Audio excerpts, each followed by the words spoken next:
नमस्कार दोस्तों, स्वागत है आप सभी का आपके भाई के चैनल में। दोस्तों, इस वीडियो में हम लोग बात करेंगे सरकारी कंपनी इरेडा की। यहाँ से तीन ज़बरदस्त खबर देखने को मिल रही है। अगर आपके पास इरेडा कंपनी की शेयर है या आप प्लानिंग कर रहे हो खरीदने के लिए, तो ये तीनों अपडेट आपके लिए जानना काफ़ी ज़्यादा इंपॉर्टेंट है। इसलिए दोस्तों वीडियो को ध्यान से और लास्ट तक जरूर देखिएगा। तो चलिए आज की वीडियो को स्टार्ट कर लेते हैं बिना टाइम वेस्ट किए हुए। और दोस्तों वीडियो को स्टार्ट करने से पहले अगर आप अपने भाई के चैनल पर पहली बार आए, प्लीज़ चैनल को सब्सक्राइब और बेल आइकन को जरूर दबा लीजिएगा, ताकि दोस्तों जब भी कोई वीडियो अपलोड हो इस चैनल पर आपको तुरंत मिल जाए। और चाहो तो एक वीडियो को भी लाइक कर सकते हो। पहला खबर की अगर हम लोग बात करें दोस्तों, कंपनी की क्वार्टर वन को लेकर अपडेट देखने को मिल रही है। अब क्वार्टर वन मतलब ये कि कंपनी की क्वार्टर वन रिजल्ट आ गई है। क्वार्टर वन बिजनेस अपडेट में क्या होता है दोस्तों, कंपनी जो है ऊपर ऊपर से बताता है कि उन्होंने इस क्वार्टर वन में यानी कि अप्रैल मई जून में कितना अपना प्रोडक्ट सेल्स किया, कितना प्रोडक्ट यूनिट बेचा है। अब देखिए इरेडा कंपनी कोई तो प्रोडक्ट नहीं बेचता है, तो ये क्या करता है, रिन्यूएबल एनर्जी प्रोजेक्ट को फाइनेंस यानी कि लोन देने का काम करती है। तो इरेडा कंपनी इस क्वार्टर वन में वही बताई होगी कि उन्होंने लोन कितना दिया, लोन सेक्शन कितना किया है, लोन डिसबर्समेंट्स कितना किया है। बाकी जो और इंपॉर्टेंट चीज़ होती है, ग्रोस एनपीए और नेट एनपीए कितना है कंपनी का, वो कब पता चलेगी, जब कंपनी की एक्चुअल में क्वार्टर वन रिजल्ट आएगी तब पता चलेगी। इसमें आपको सिर्फ यही दो चीज़ देखने को मिलेगा। जैसे कि अगर हम लोग लोन सेक्शन की बात करें तो इस बार कंपनी की लोन सेक्शन में 382% की जंप यानी कि बढ़ोतरी देखने को मिल रही है। अगर हम लोग ईयर ऑन बेसिस की बात करें, पिछले साल जून क्वार्टर में कंपनी की लोन सेक्शन कितनी हुआ करती थी, 1893 करोड़ की, लेकिन इस बार कंपनी ने टोटल लोन सेक्शन कितनी की है, 9136 करोड़ की। मतलब कि काफ़ी ज़्यादा सिग्निफिकेंट जंप देखने को मिली है कंपनी की अगर हम लोग लोन सेक्शन की बात करें।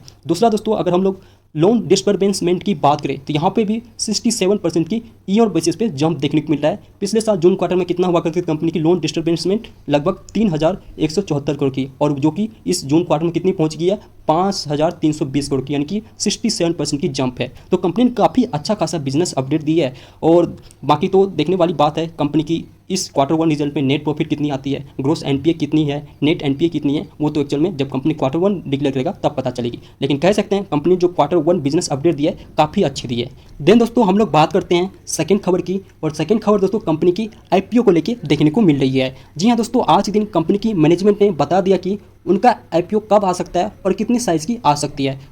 इस खबर को दोस्तों अभी हम लोग पूरी डिटेल में जानेंगे। पहले जानते हैं कि आईपीओ का मीनिंग क्या होता है और आईपीओ में डिफरेंस यानी कि अंतर क्या है। अगर हम लोग बात करते हैं पहले आईपीओ की, तो इनका फुल फॉर्म होता है इनिशियल पब्लिक ऑफरिंग। और मीनिंग की बात करें तो जब पहली बार कोई कंपनी लिस्टेड होता है शेयर मार्केट में और पहली बार पब्लिक से पैसा उठाता है, उसको हम लोग क्या कहते हैं, आईपीओ कहते हैं। एंड दूसरी तरफ बात करते हैं आईपीओ की, इसका फुल फॉर्म होता है फॉलो ऑन पब्लिक ऑफर। और मीनिंग की बात करें दोस्तों, जब ऑलरेडी कंपनी जो है लिस्टेड होता है सिक्योरिटी मार्केट में यानी कि शेयर मार्केट में, और दोबारा से पब्लिक से पैसा उठाता है, उसको हम लोग क्या कहते हैं, फॉलो ऑन पब्लिक ऑफर कहते हैं। जैसे कि अगर हम लोग बात करें दोस्तों, रिसेंटली वोडाफोन आइडिया जो है आईपीओ लाया था, ये तो दोस्तों ऑलरेडी लिस्टेड है शेयर मार्केट में, और ये दोबारा से पैसा उठाया था पब्लिक से, तो उसको हम लोग क्या कहते हैं, आईपीओ कहेंगे। और अभी टाइम की बात करें दोस्तों, तो खबर तो यही आ रही है कि इरेडा कंपनी भी अपना आईपीओ लाने वाली है। और ये जो खबर है दोस्तों पुष्टि हो चुकी है, किसकी तरफ से, मैनेजमेंट की तरफ से। अगर इस खबर की पूरी डिटेल की बात करें तो आप ये देख सकते हैं दोस्तों, कंपनी की जो CMD है प्रदीप कुमार दास जी, उनका कहना है कि जो कंपनी की आईपीओ है कब आ सकती है, नवंबर महीने से लेकर फरवरी के महीने के बीच में। और बात करें कंपनी की आईपीओ की साइज़ की, कितने की रेंज में आ सकती है, 4000 करोड़ रुपये से लेकर 5000 करोड़ रुपये के बीच में आ सकती है। एंड साथ ही साथ दास जी का कहना है कि जो भी चीज़ें होती है कंपनी की ड्यूटी डॉक्यूमेंट, वो सारी चीज़ दोस्तों गवर्नमेंट को भेज चुका है। और रिक्वेस्ट जो है आईपीओ को लेके वो भी गवर्नमेंट को भेजा है। बाकी जैसे ही गवर्नमेंट की तरफ से अप्रूवल मिल जाता है आईपीओ को लेके, यानी कि मंजूरी मिल जाता है आईपीओ को लेके, वैसे ही कंपनी अपना आईपीओ लाएगी मार्केट में। और बात करें कंपनी आईपीओ क्यों ला रहा है, इसके पीछे कारण क्या है, और जो कारण बताया दोस्तों दास जी ने काफ़ी अच्छी बताई है, काफ़ी अच्छी देखने को मिली है। पहला कारण क्या बताया दोस्तों, आप यहाँ पे देख सकते हो, वी नीड इक्विटी इंक्लूजन, यानी कि आईपीओ लाने की जो पीछे का कारण है, पहला the way our growth is happening and the sectoral requirement. मतलब कि दोस्तों इस सेक्टर में यानी कि इरेडा कंपनी क्या करती है दोस्तों, रिन्यूएबल एनर्जी प्रोजेक्ट को फाइनेंस यानी कि लोन देने का काम करती है। मतलब कि रिन्यूएबल एनर्जी प्रोजेक्ट काफ़ी ज़ोरों शोर से इंडिया में बढ़ रही है, तो उसको फाइनेंस रिलेटेड दोस्तों काफ़ी ज़्यादा ग्रोथ हो रही है। तो इसी वजह से एक तो ये आईपीओ लाने के कारण है। दूसरा दोस्तों, जो कंपनी को ए स्टेबल का रेटिंग मिला है उसको बरकरार रखने के लिए और बढ़ाने के लिए कंपनी आईपीओ ला रही है, यानी कि आईपीओ ला रही है। कंपनी ने जो रीजन दिया दोस्तों काफ़ी ज़बरदस्त दिया है। और दो में से दोस्तों जो पहला रीजन दिया है, ग्रोथ यानी कि वृद्धि काफ़ी हो रही है। मतलब कि दोस्तों आने वाले समय में कंपनी जो बिजनेस है और भी अच्छा परफॉर्मेंस करने को देखने को मिलेगा।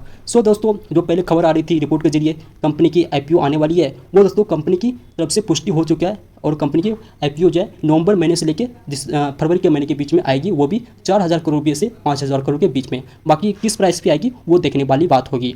नेक्स्ट हम लोग बात करते हैं दोस्तों थर्ड खबर की, और थर्ड खबर दोस्तों वो भी काफ़ी ज़बरदस्त है। देखिए पिछले हफ्ते ही खबर आई थी कि जो इरेडा कंपनी है प्लस हुडको को सेक्शन 54 इनकम टैक्स में शामिल किया जा सकता है। ये दोस्तों मनी कंट्रोल की तरफ से रिपोर्ट के जरिए खबर आई थी। लेकिन दोस्तों इसके रिलेटेड भी दास जी ने मेंशन कर चुका है। उन्होंने कहा कि हमने रिक्वेस्ट भेजा है कि इरेडा कंपनी को सेक्शन 54 इनकम टैक्स में इंक्लूड करने के लिए। अगर दोस्तों इरेडा कंपनी को इंक्लूजन यानी कि शामिल कर लिया जाता है सेक्शन 54 में, तो इससे क्या होगा, इरेडा कंपनी को सस्ते दाम में लोन मिलेगा।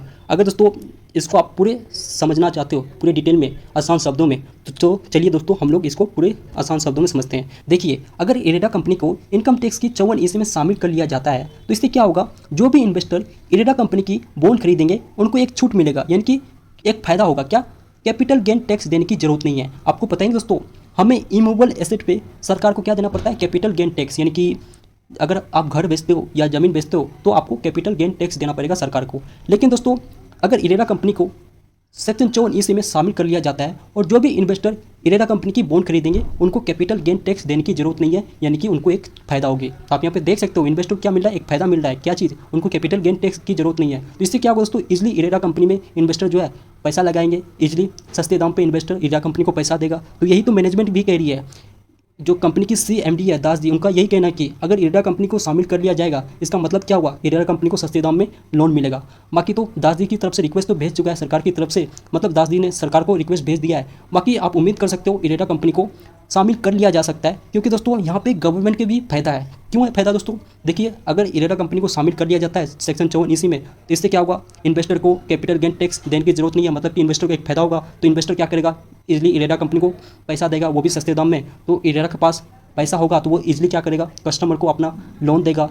कंपनी की जो बिजनेस है, क्या बिजनेस है, रिन्यूएबल एनर्जी प्रोजेक्ट को फाइनेंस यानी कि लोन देने का काम है। और वो पैसा कब देगा, जब उनके पास पैसा होगा। और वो पैसा कब आएगी, जब इन्वेस्टर पैसा लगाएगी। और इन्वेस्टर पैसा कब लगाएगी, जब उनको आप कोई फायदा दोगे। तो यही तो दास जी भी कहना है, अगर इंक्लूड कर लिया जाएगा तो उनको सस्ते दाम पे फायदा होगी। तो इससे क्या होगा दोस्तों, अगर इंक्लूड कर लिया जाएगा तो इन्वेस्टर इजली इरेडा कंपनी में पैसा लगाएगा, तो इरेडा कंपनी के पास पैसा होगा, वो इजली अगले अपने कस्टमर को पैसा देगी। तो इससे क्या होगा, जो सरकार की टारगेट है, जो लक्ष्य है रिन्यूएबल एनर्जी को बढ़ावा देना इंडिया में, वो इजली अचीव होगी। तो आप उम्मीद कर सकते हो फाइनेंस मिनिस्टर निर्मला सीतारमण जी की तरफ से कोई अच्छा अनाउंसमेंट मिल सकता है इस बजट में, इसके लिए इरेडा कंपनी के लिए और हुडको के लिए। बाकी देख लेते हैं सेक्शन 54 में इंक्लूड किया जाता है या नहीं, वो देखने वाली बात होगी। सो दोस्तों यही 3 खबर की वजह से आज के दिन इरेडा कंपनी की जो ओपनिंग थी काफ़ी ज़बरदस्त थी। कितने पे ओपनिंग हुई थी अगर बात करें तो 200 रुपये पे, और कंपनी की हाई की बात करें तो कितना टच किया था, 201 रुपया 82 पैसा। बाकी जाते जाते कंपनी से कितने पे बंद हुई है, 3.25% तेजी के साथ 196 रुपया 50 पैसा। तो ठीक है दोस्तों,